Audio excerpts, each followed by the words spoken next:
Alright guys, listen, quick little garden update. Maybe it'll be quick, maybe it won't be, but I came out to check on my tomatoes.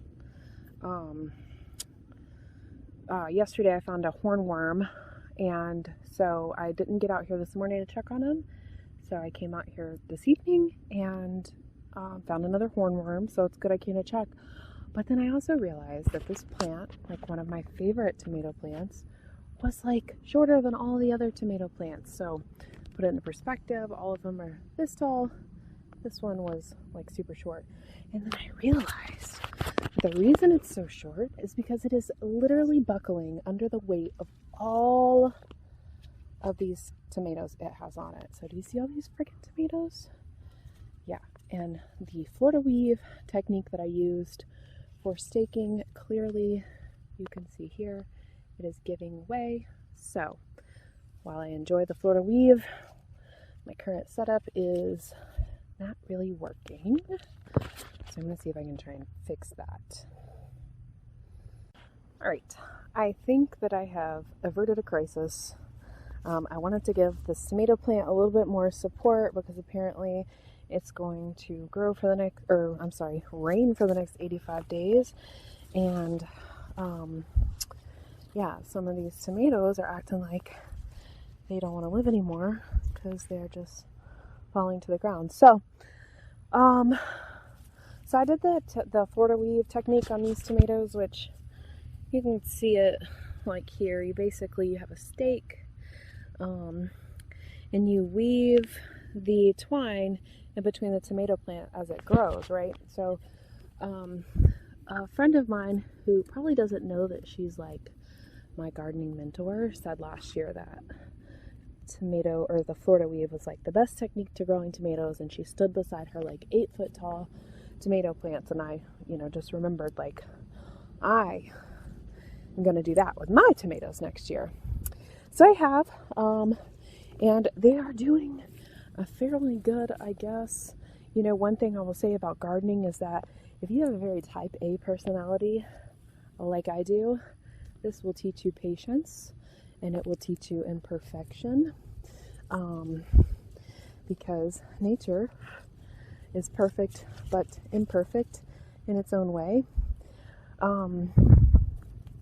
This tomato plant has, I don't even know what's going on. I didn't stake this because I had tomatoes, or I didn't do the Florida weave on this one because I had a tomato basil plants. I don't know if you can see those, and then another tomato plant. And so I just staked this one thinking, I had plenty of time. But then when I came back from vacation, this is what I came back to. This is what I would imagine. Apparently, whether you have determinate or indeterminate variety of tomatoes is really important. An determinate variety grows up straight and has like a single output of like tomatoes at the top. And then indeterminate kind of grow out all wily and crazy if you don't stake them or cage them or something. And they'll give you tomatoes everywhere.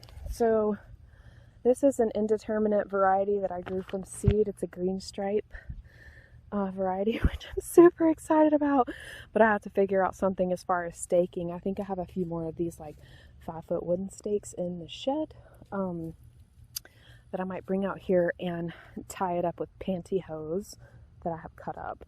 So that's that. Here's the tomato that was buckling under the pressure. Let me just show you all of these freaking tomatoes on here. I mean, they're everywhere. I'm just hoping and praying I don't lose any of these to disease, rot, bugs, because they're pretty tight in there. I don't know if you can see. It's pretty compact what's going on in there. So we'll see, we'll hope, we'll pray. Hopefully this weave will help things out. Here's some more down here. Some of these brown spots are from stink bugs that I've caught out here. Look at this big old boy. He's getting super big. All I'm doing for these tomatoes is waiting for them to blush, hoping they don't crack before them. If you find that you're getting large deep cracks in your tomatoes, it's because of inconsistent watering, over watering. It's basically where the fruit like swells, and then it cracks. It's too much water. So these were not actually watered all this week, by me anyways, because Mother Nature has been watering them. I got a big old one right here. That one looks pretty good. Looks like a little bit of cracking down there, but it looks okay, still edible. And we have some Amish paste tomatoes. I'm really Amish. I'm really surprised. See, there's a stink bug right there. These things are all over. And I didn't wear my shoes out here. This is what I've been doing. They don't seem to be like super terrible, like as far as the damage they're causing, but I know that they're causing damage because of the brown spots on my tomatoes. So what I've been doing is terrible, but I've just been smashing them. Oops, you didn't get that one. I'm gonna try and get them now. Stink bugs, when they feel threatened, will give off a stench. That one, I don't smell anything. But whenever I find one, I just squish him. Okay, so what I wanted to show you guys was what I actually came out here, or started recording for, before I realized that my tomatoes were falling over, was about the hornworm tomato, or the tomato hornworm. If you ever come out to your plant, tomato plant, even your pepper plant, and it looks like this, where all the leaves have been stripped off, just like that, then you have a tomato hornworm, okay? And you should start searching for it, because they can take out your entire tomato plant, especially if you don't have a lot of tomatoes or they're still like babies. You know, you can kind of tell. I found one out here yesterday. I suspected there would be more. I've been like keeping track of the poo that I'm finding. I know this is gross, but see that little thing? These started off as little dots. They got bigger and bigger, and they will continue to get bigger. And well, I was going to show you another one. Anyways, as your hornworm grows, it will continue to get, the poops will continue to get bigger, so then you know you have a bigger problem.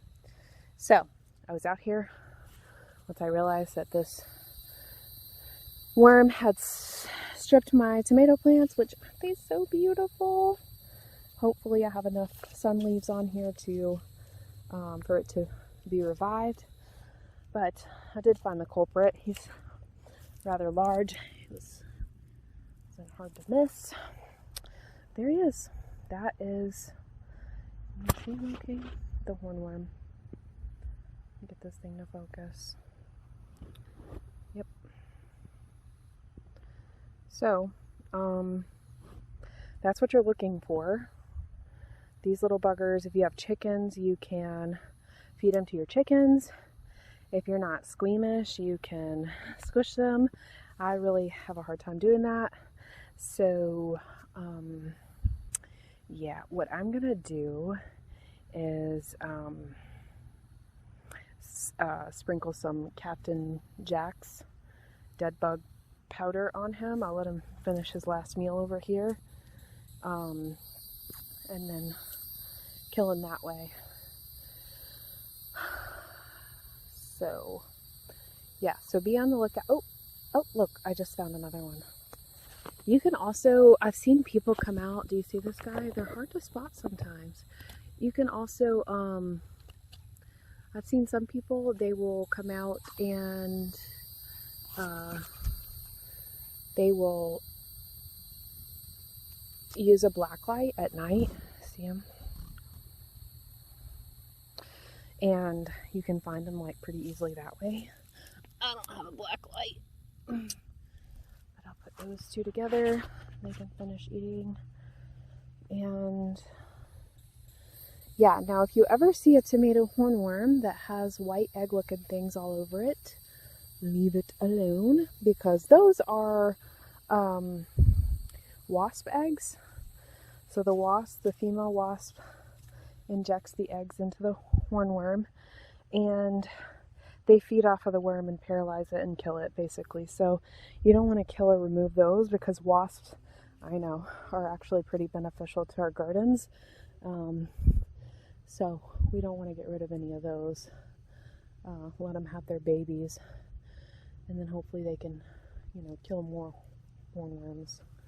So, well, that's it for this. I will see you guys again soon. Let me know how your tomatoes are holding up, what staking methods you prefer, if you find any hornworms, and what you do with them. I'll see you soon. Bye.